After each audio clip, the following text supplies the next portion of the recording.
U.S. President Donald Trump said on Tuesday that he hoped Russia's Vladimir Putin would move forward on ending the war in Ukraine, a day after Trump met with Ukrainian President Volodymyr Zelensky at the White House. But Trump conceded in an interview with the Fox News Fox and Friends program that Putin may not want to make a deal at all.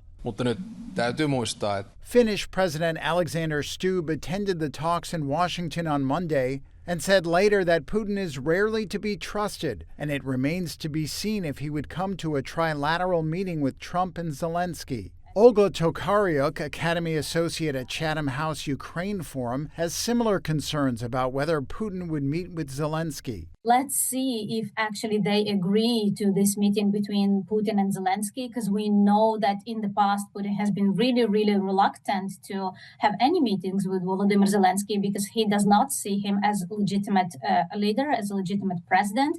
He does not see Ukraine as, a country, a separate sovereign and independent state and a legitimate entity.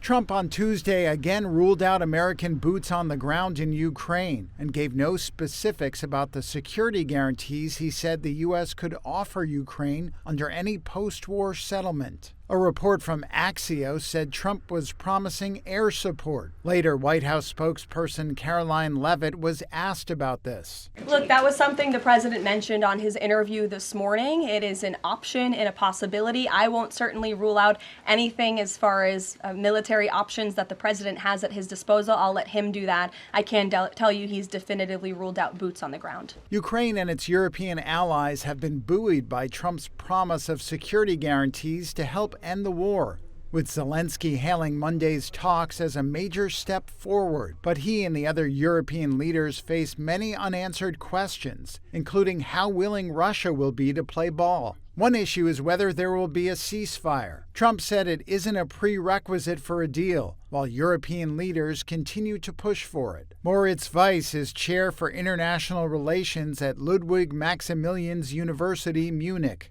What is, of course, really a problem at this stage is we have no ceasefire. So that means Trump, in a way, succeeded in muddling through this, in a way pointing it away, saying, he understands Putin, that he does not want it. So I think this is the critical issue because, of course, when one party takes it as a precondition to have a ceasefire and the other one doesn't want it, there will be problems for further talks. Russia has made no explicit commitment to a meeting between Putin and Zelensky. Russian Foreign Minister Sergei Lavrov said on Tuesday that Moscow did not reject any formats for discussing peace in Ukraine, but any meeting of national leaders, quote, must be prepared with utmost thoroughness. With the path to peace still deeply uncertain, Zelensky may be forced to make painful compromises to end the war, which began with Russia's full-scale invasion in early 2022.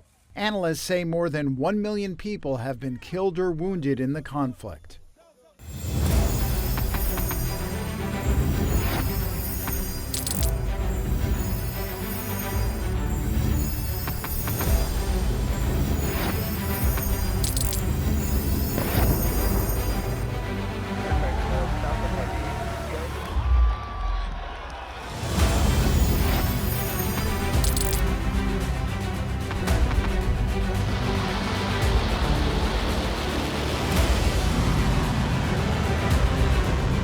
Fighting so long and so hard that they don't know what the they're doing.